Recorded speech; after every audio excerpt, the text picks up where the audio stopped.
नमस्कार साथियों, ट्रम्प की खबरों में आप सभी का बहुत बहुत स्वागत है मेरे चैनल सिर्फ आईएएस पे। मैं प्रसन्ना वर्मा आज आपको बताऊंगी कि 78 साल के इस पुरुष ने आज सुबह उठ के क्या डिसीजन लिया है, जिससे इसके प्यारे से देश को क्या लॉसेस होंगे, क्या फायदे होंगे और इन 12 की 12 कंट्रीज का क्या हश्र होगा जिनके ऊपर इन्होंने ट्रैवल बैन दैट इज प्रतिबंध लगा दिया है कि अब आप अमेरिका के अंदर नहीं आ सकते क्योंकि हम आपको नहीं चाहते हैं। आइए समझते हैं साथियों, हर तरफ खबर आ गई फिर से। एक दो दिन इन्होंने कैसी स्टेटमेंट दी नहीं थी ना, यही सब बता रहे थे कि हार्वर्ड में ये बैन वो बैन, तो अब लोगों को मज़ा नहीं आ रहा था।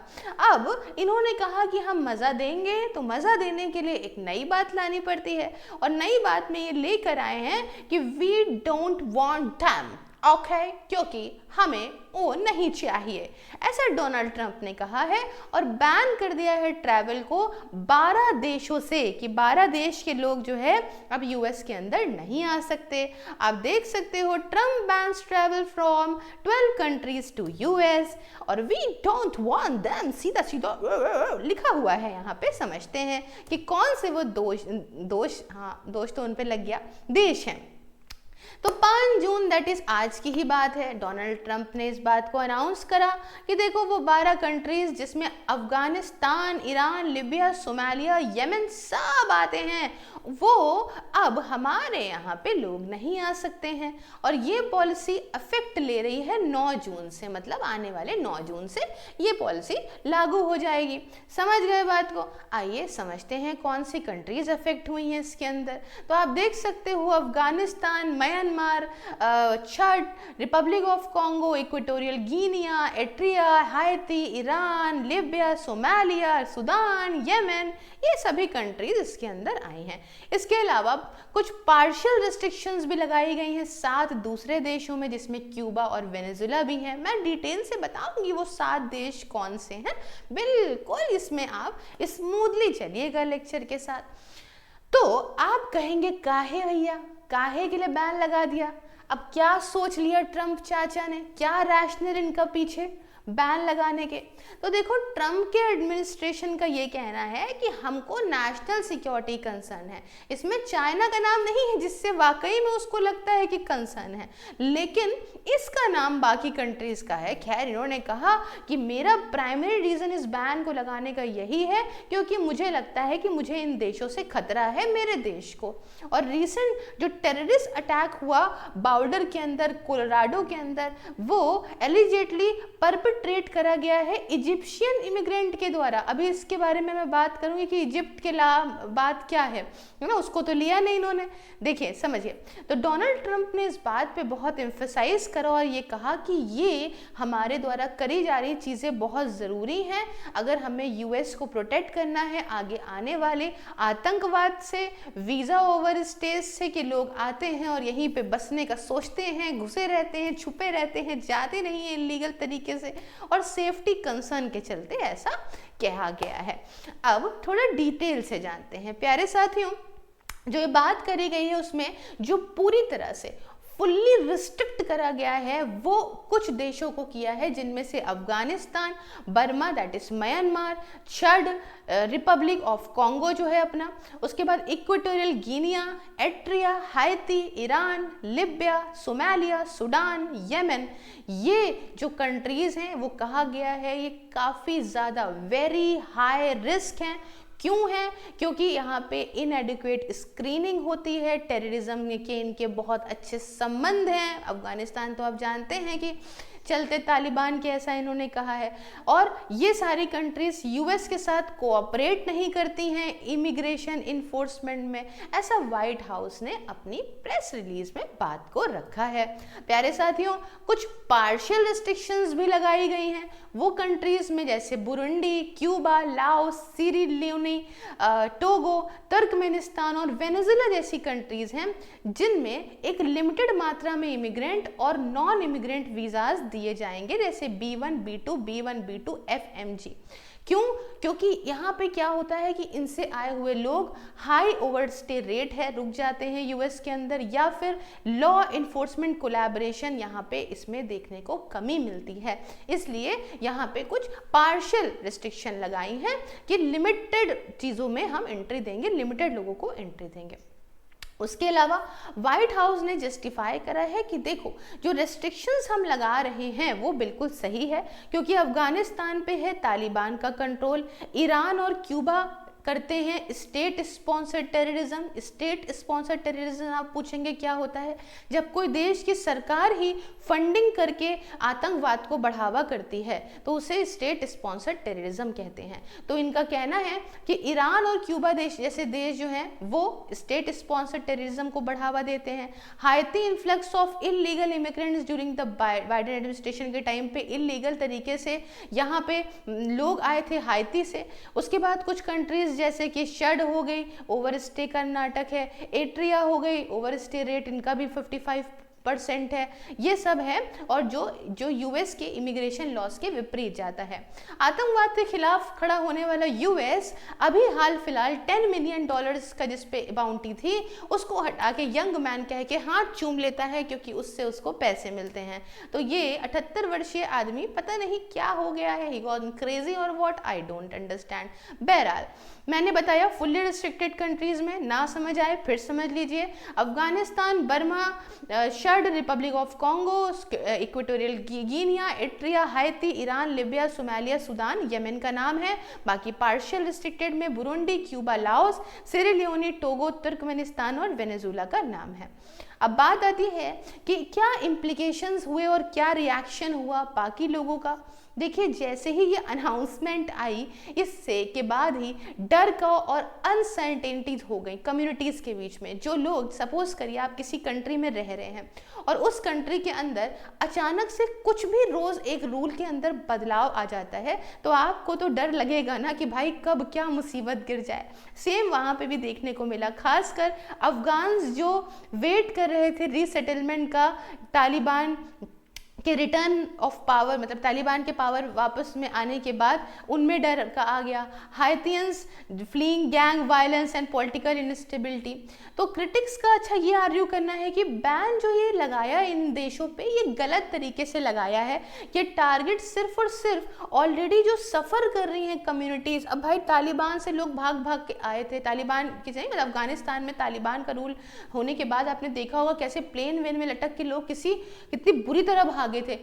और फिर से इस चीज़ को करने के बाद तो समझ लीजिए लोगों की जान खतरे में आ गई है। तो जो ऑलरेडी सफ़र कर रही हैं कम्युनिटीज़, आपने उन्हीं देशों पे बैन लगाया है। इसमें कोई भी प्रकार से आपके पास इस बात का प्रूफ नहीं था कि ये खतरे की देश है या इन लोगों से हमें खतरा है, बट इनका मन आया तो इन्होंने लगा दिया।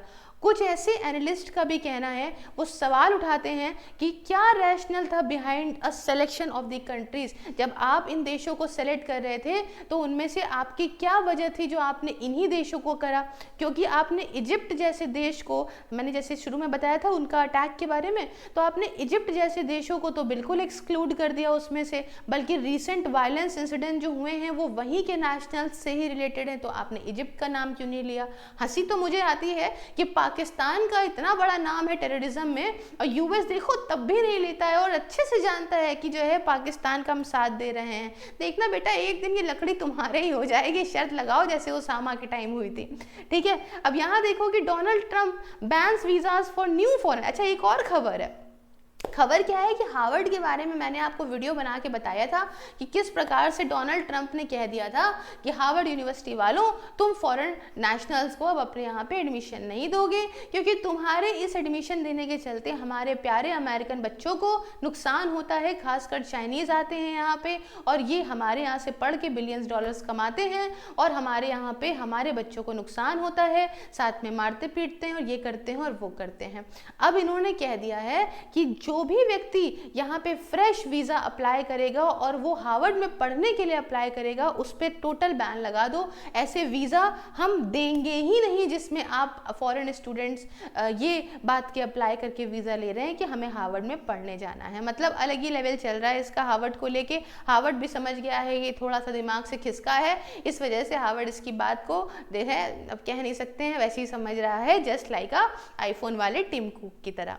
बाकी अभी मैं आगे बताऊंगी टूरिज्म हॉस्पिटैलिटी वगैरह पे क्या ज़्यादा इम्पैक्ट चीज़ों पे पड़ रहेगा, लेकिन पहले जानिए कि आप ज्वाइन कर सकते हैं मेरी वर्चुअल लाइब्रेरी को मात्र 99 रुपये पर मंथ में, जिसमें आप जाड़ा गर्मी हो या बरसात घर बैठे अपने किसी भी एग्जाम की साथियों तैयारी कर सकते हैं। इसके रिगार्डिंग मुझसे बात करिए 9919785532 on WhatsApp and @SIRFIS sales on Telegram पे। अब समझते हैं कि इसका इफेक्ट यहाँ पे यूएस की इकोनॉमी पे क्या पड़ेगा। साथियों सबसे पहले तो टूरिज्म और हॉस्पिटैलिटी पे बात करें।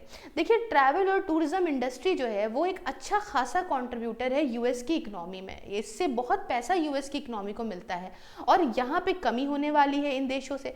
कहा जा रहा है वाइल अफेक्टेड कंट्रीज जो है कंट्रीज हैं, इससे करीब 1.4% टोटल जो ट्रैवल का इनको पैसा आता है उसमें से 1.4% का हिस्सा इन कंट्रीज से आता है जिन पे इन्होंने बैन लगा दिया है।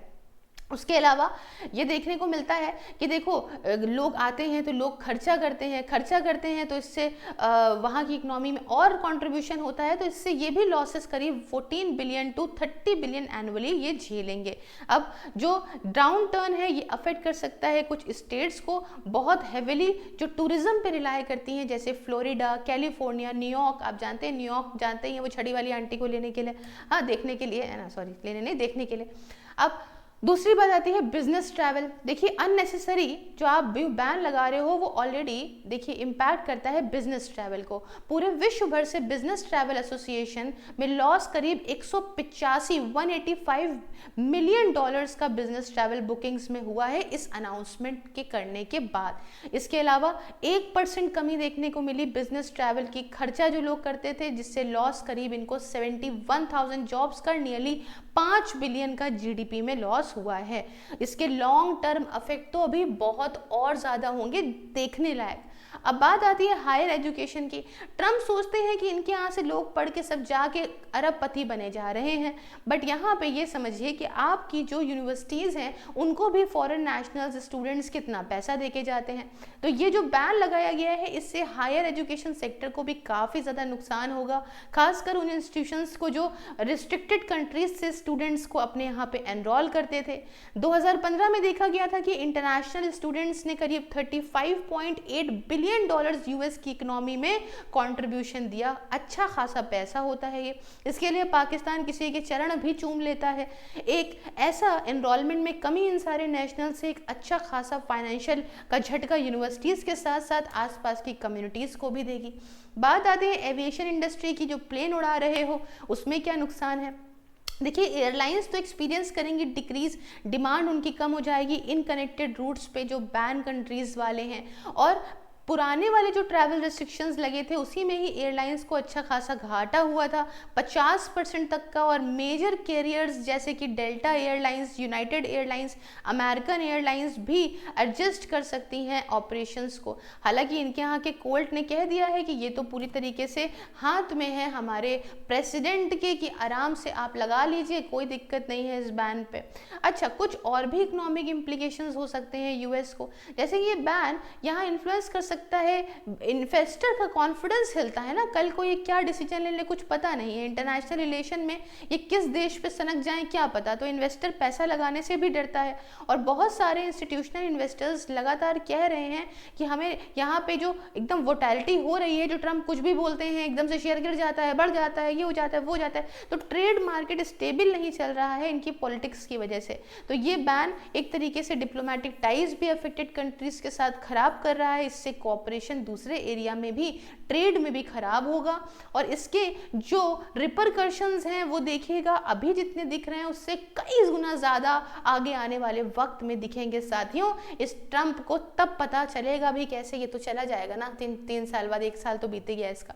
बहरहाल आप मुझे ज्वाइन करिए हर जगह पे, मैं जिंदा रही तो आपके लिए हमेशा ही न्यूज़ लाती रहूँगी। सभी के लिंक डिस्क्रिप्शन बॉक्स में है इंक्लूडिंग व्हाट्सएप, और इसके अलावा आप ज्वाइन बटन को प्रेस करके मेरी मेंबरशिप को ज्वाइन करके मुझे मेरे काम में भी सपोर्ट कर सकते हैं। मिलती हूँ नेक्स्ट वीडियो में किसी नए और इंटरेस्टिंग टॉपिक के साथ, तब तक के लिए जय हिंद, जय भारत।